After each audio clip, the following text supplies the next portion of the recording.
আমাকে আর মেরো না টোনা, আমি তোমার পায়ে ধরি টোনা, আমাকে ক্ষমা করে দাও টোনা।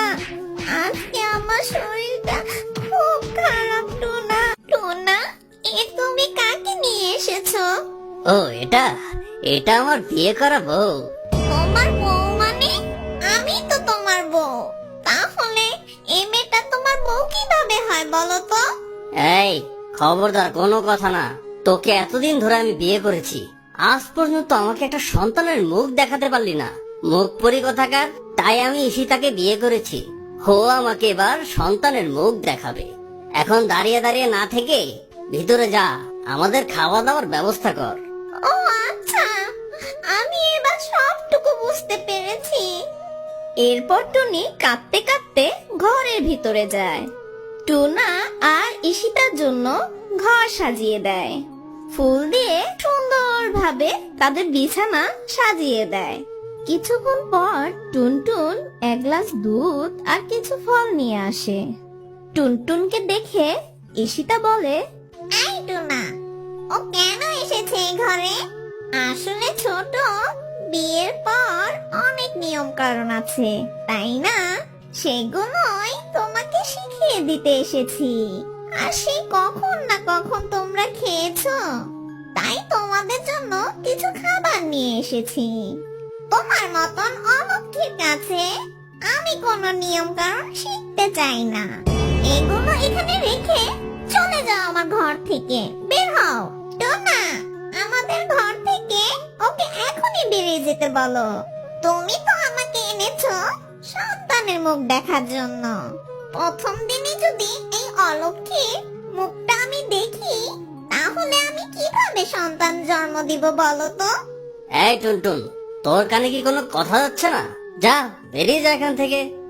এরপর টুনটুন খাবারগুলো রেখে কাঁদতে কাঁদতে চলে যায়। এরপর পরের দিন সকালবেলা টুনটুন সকাল সকাল উঠে সবার জন্য খাবারের ব্যবস্থা করে। আর ঈশিতা এসে বলে, বড় আপু, আমার ঘরটা অনেক ছোট হয়ে গেছে। এই বাড়িতে সবচেয়ে বড় ঘর কোনটা? তাড়াতাড়ি আমাকে বলো তো। হ্যাঁ ছোট, আমার ঘরটা অনেক বড়। এখনই চলো আমার সাথে, আমি তোমার ঘরটা দেখে আসি। যদি আমার ওই ঘরটা পছন্দ হয়, তাহলে আমি ওই ঘরেই থাকবো। এই ছোট ঘরে থাকতে আমার দম বন্ধ হয়ে আসে। এরপর টুনটুন ঈশিতাকে তার ঘরে নিয়ে যায়। ঈশিতা ঘরটা দেখে বলে, বড় আপু, এই ঘরটা আমার খুব পছন্দ হয়েছে। আজ থেকে আমি এই ঘরেই থাকবো। কথাটা কানে গেছে? এই ঘরটা কত সুন্দর, এই ঘরে তোমাকে মানাচ্ছে না। আর আমার ঘরটা কত ছোট, এই ঘরটা আমার জন্যই মনে হচ্ছে বানানো হয়েছে। কিন্তু ঈশিতা, এটা তো আমার ঘর। তুই যদি এই ঘরে থাকিস, তাহলে আমি কোথায় থাকবো বল? আর সেই মুহূর্তে টুনা সেই ঘরে আসে। আর টুনা বলে উঠে, এই টুনটুন শোন, এটা হচ্ছে আমার বাড়ি। আর তুই যে বলছিস তোর ঘর, তোর ঘর বলতে এখানে কিচ্ছু নেই, বুঝেছিস? আজ থেকে ঈশিতার আমি এই ঘরেই থাকবো, বুঝেছিস? আর তুই বাইরে গিয়ে থাকবি, যা। আচ্ছা ঠিক আছে টোনা, তোমার যাতে ভালো হয় আমি তাই করব তোমার জন্য। আমি কিছুই বলবো না তোমাকে। টোনার এই ধরনের আচরণে টুনটুন বেশ কষ্ট পায়। টুনটুন সব কষ্ট মুখ বুজে সহ্য করে নেয়, কাউকে কিছু বলে না। এভাবেই দিন কাটতে থাকে। এরপর একদিন সকালবেলা ঈশিতা টুনটুনকে বলে, এই বড় আপু, এই ঘরগুলো এত অপরিষ্কার কেন? সারাদিন তুমি কি করো? সারাদিন বসে বসে ঘোড়ার ঘাস কাটো নাকি? হ্যাঁ, আমার স্বামী কত কষ্ট করে রোজগার করে, আর সেই খাবারগুলো তুমি বসে বসে খেয়ে ঢেপনি হচ্ছ। তোমার বসে বসে গিলা ছাড়া আর কি কাজ আছে? আসলে ঈশিতা, আজ আমার শরীরটা একটু অসুস্থ, ভাল লাগছে না, তাই আজকে ঘরের কাজ কিছুই করতে পারিনি। আজকে একটু কষ্ট করে টোনার জন্য তুই রান্না কর না বোন আমার। কি? তোর কত বড় সাহস? আমি করব কিনা রান্না? অসম্ভব ব্যাপার, কিছুতে এটা সম্ভব নয়। আমি রান্না করব। এসব রান্না বান্না আমাকে দিয়ে হয় না, তোর মতন কাজের মেয়েরাই করে। আমার মতন মেয়ে সাহেবকে দিয়ে এইসব রান্না বান্না হবে না। আর আমার যে সুন্দর চেহারা, ওই রান্নাঘরে গেলে আমার রংটাই নষ্ট হয়ে যাবে, বুঝেছিস? আর আমি ওইসব রান্না টান্না করতে পারি না, বুঝেছিস? এখন তুই রান্না করবি, আর এসব ঢং বাদ দিয়ে দে। তোর ওই অসুস্থতা আমার দেখার সময় নেই, ঠিক আছে? শোন ঈশিতা, স্বামীর জন্য রান্না করলে কেউ কোনোদিন কাজের মেয়ে হয় না, বুঝেছিস? বরং আরো নিজের সম্মান বৃদ্ধি পায়। তাই তুইও একটু সেই সম্মানটা অর্জন কর না।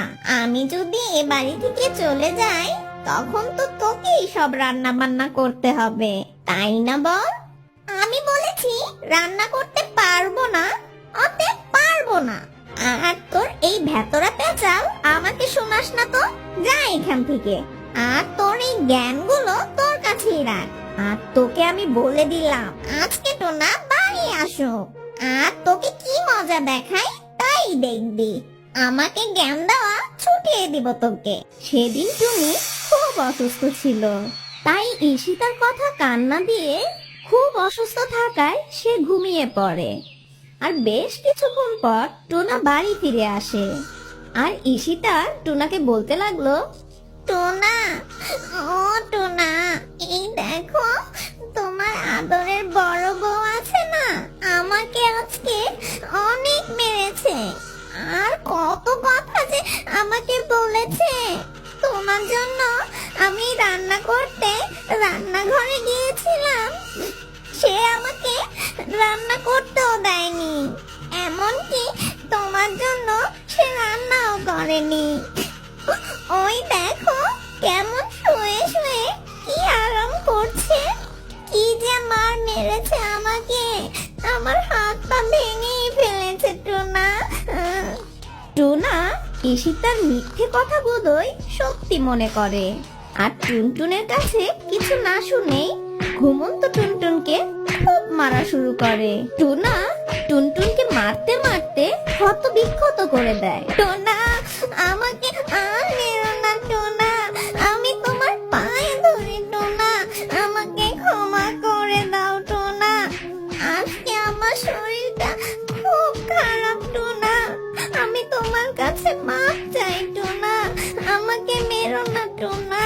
এত মারলে যে আমি মারাই যাব টোনা, দয়া করে টোনা আমাকে ক্ষমা করে দাও, আমাকে আর মেরো না, আমি এই ব্যথা সহ্য করতে পারছি না টোনা, দোহাই লাগে তোমার টোনা, আমাকে ক্ষমা করে দাও।